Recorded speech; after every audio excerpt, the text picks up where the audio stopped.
പിന്നിൻ്റെ ഭാഗത്തുനിന്ന് ചെക്ക് ചെയ്ത് നോക്കിയാൽ മതി. കണ്ട ഇത് തന്നെ ഒടിഞ്ഞിരിക്കുകയാണ്. ഫ്രണ്ട്സ്, ആൻഡ്രോ ക്രിയേഷൻസിലേക്ക് എല്ലാവർക്കും ഒരിക്കൽ കൂടി സ്വാഗതം. എൻ്റെ പേര് അർജുൻ. ഇന്ന് നമ്മൾ നോക്കാൻ പോകുന്നത് നിങ്ങൾക്ക് എല്ലാവർക്കും ഉപകാരപ്രദമാകുന്ന ഒരു കുഞ്ഞ് ട്രിക്കാണ്. ഇതുപോലുള്ള ടെക്നോളജി വീഡിയോസുകൾ കാണാൻ നിങ്ങൾക്ക് താല്പര്യമുണ്ടെങ്കിൽ ഞങ്ങളുടെ ചാനൽ ഇപ്പോൾ തന്നെ സബ്സ്ക്രൈബ് ചെയ്യാം. അപ്പോൾ ആ ഒരു കുഞ്ഞ് ട്രിക്ക് നമുക്ക് എന്താണെന്ന് നോക്കാം.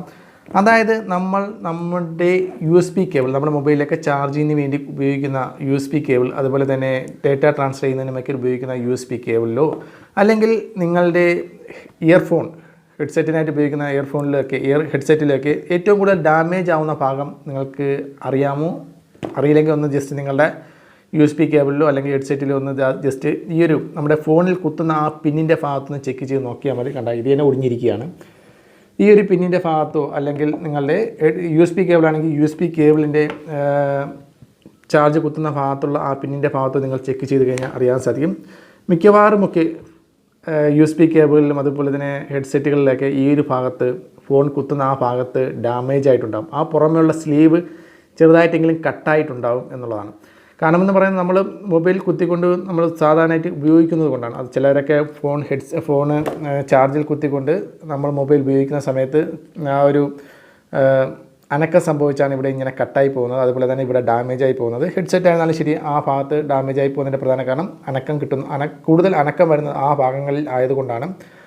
അപ്പോൾ ഇങ്ങനെ അനക്കം വരികയാണെങ്കിൽ ഈ പറയുന്ന ഡാമേജസ് ഇവിടെ ഉണ്ടാകും. അപ്പോൾ ഇത്തരം ഡാമേജസ് നിങ്ങളുടെ ഹെഡ്സെറ്റിലും അതുപോലെ തന്നെ നിങ്ങളുടെ USB കേബിളിലും ഉണ്ടാകാതിരിക്കുന്നതിന് വേണ്ടി നിങ്ങൾ ചെയ്യേണ്ട ഒരു ചെറിയ ട്രിക്കാണ്. അതുപോലെ തന്നെ നിങ്ങളുടെ ഹെഡ്സെറ്റിൻ്റെ ഈ ഭാഗത്തോ അല്ലെങ്കിൽ USB കേബിളിൻ്റെ ഈ ഭാഗത്തോ നിങ്ങൾക്ക് ഡാമേജ് ആയിട്ടുണ്ടെങ്കിൽ, നിങ്ങളിപ്പോൾ ചെക്ക് ചെയ്യുകയാണെങ്കിൽ ചിലപ്പോൾ ഡാമേജ് ഉണ്ടായിരിക്കാം. നിങ്ങൾ ചെക്ക് ചെയ്ത് നോക്കൂ. നിങ്ങളുടെ ഹെഡ്സെറ്റും USB കേബിളൊക്കെ ചെക്ക് ചെയ്ത് നോക്കൂ. ഡാമേജ് ആയിട്ടുണ്ടെങ്കിൽ ചിലപ്പോൾ നിങ്ങളുടെ ഫോൺ ഇപ്പോഴും അത് വർക്കിംഗ് ആയിരിക്കും. കാരണം പുറമേയുള്ള ആ സ്ലീവ് മാത്രമാണ് ഇപ്പോൾ ഡാമേജ് ആയിട്ടുള്ളത്. അകത്ത വയറുകൾ നമ്മൾ ഇങ്ങനെ തന്നെ ഉപയോഗിക്കുകയാണെങ്കിൽ വീണ്ടും അകത്ത വയറുകൾ ഡാമേജ് ഇതൊക്കെ ഉപയോഗശൂന്യമായി പോകാനുള്ള ചാൻസ് ഉണ്ട്. അങ്ങനെ ഉപയോഗശൂന്യമാകാതിരിക്കുന്നതിന് വേണ്ടി നിങ്ങൾ ചെയ്യേണ്ട ജസ്റ്റ് ഒരു ചെറിയൊരു കാര്യമാണ് ഞാൻ പറയുന്നത്. അതിനായിട്ട് നിങ്ങൾ ചെയ്യേണ്ടത്, നിങ്ങളുടെ കയ്യിൽ പഴയ പേനയുണ്ടെങ്കിൽ, ചില പേനയ്ക്കകത്ത് ചെറിയൊരു സ്പ്രിങ് വരും, അറിയാമായിരിക്കും, ചെറിയ സ്പ്രിങ് വരും. ആ സ്പ്രിങ് ഇങ്ങ് എടുക്കുക. ഉപയോഗശൂന്യമായിട്ടുള്ള പേനയാണെങ്കിൽ ആ സ്പ്രിങ് ഇങ്ങ് എടുക്കുക. ഉപയോഗമില്ലാതിരിക്കുകയില്ല. ആ സ്പ്രിങ് എടുത്തതിന് ശേഷം ആ സ്പ്രിങ് നിങ്ങളുടെ കട്ടായിട്ടുള്ള അല്ലെങ്കിൽ ഈ ഒരു ഭാഗത്ത്, അതായത് നമ്മുടെ മൊബൈൽ കുത്തുന്ന ആ പിന്നിൻ്റെ ഭാഗത്ത് ഇൻസെർട്ട് ചെയ്ത് കൊടുക്കുക. അതായത് ചുറ്റി കൊടുക്കുക എന്നുള്ളതാണ്. കാണാൻ വൃത്തികേടൊന്നും കാണുകയില്ല.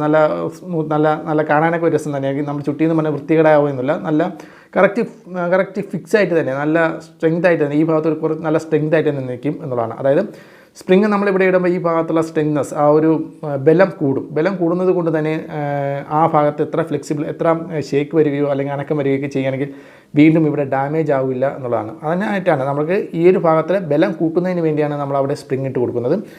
ഞാൻ എൻ്റെ ഒരു ഇതിൽ ഞാൻ ചെയ്ത് കൊടുത്തിട്ടുണ്ടായിരുന്നു. ഞാൻ കാണിച്ചു തരാം.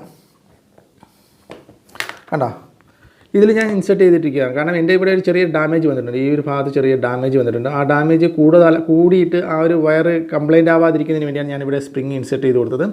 ഈ വേറെ യാതൊരുവിധ പ്രോബ്ലംസ്, എത്ര അനക്കിയാലും യാതൊരുവിധ പ്രശ്നം വരികയില്ല. കാരണം ആ ഒരു സ്പ്രിങ് ഇട്ടതോടുകൂടി ഇവിടെ ഒരു കുറച്ച് സ്ട്രെങ്നെസ് കൂടിയിട്ടുണ്ട്. അപ്പോൾ നിങ്ങളുടെ USB കേബിളും അതുപോലെ തന്നെ ഇയർഫോണിൻ്റെയൊക്കെ ആ ഭാഗത്തുണ്ടാവുന്ന പ്രോബ്ലംസുകൾ, വയർ കട്ടാവുന്ന പ്രോബ്ലംസുകൾ പരിഹരിക്കുന്നതിനായിട്ട് ഈ ഒരു ട്രിക്ക് ഉപയോഗിക്കാവുന്നതാണ്. അപ്പോൾ ഫ്രണ്ട്സ്, ഈ ഒരു വീഡിയോ നിങ്ങൾ ഇഷ്ടപ്പെട്ടെങ്കിൽ വീഡിയോക്ക് ലൈക്ക് ചെയ്യുക. മറ്റൊരു നല്ലൊരു വീഡിയോയുമായി വീണ്ടും കാണാം. ബൈ.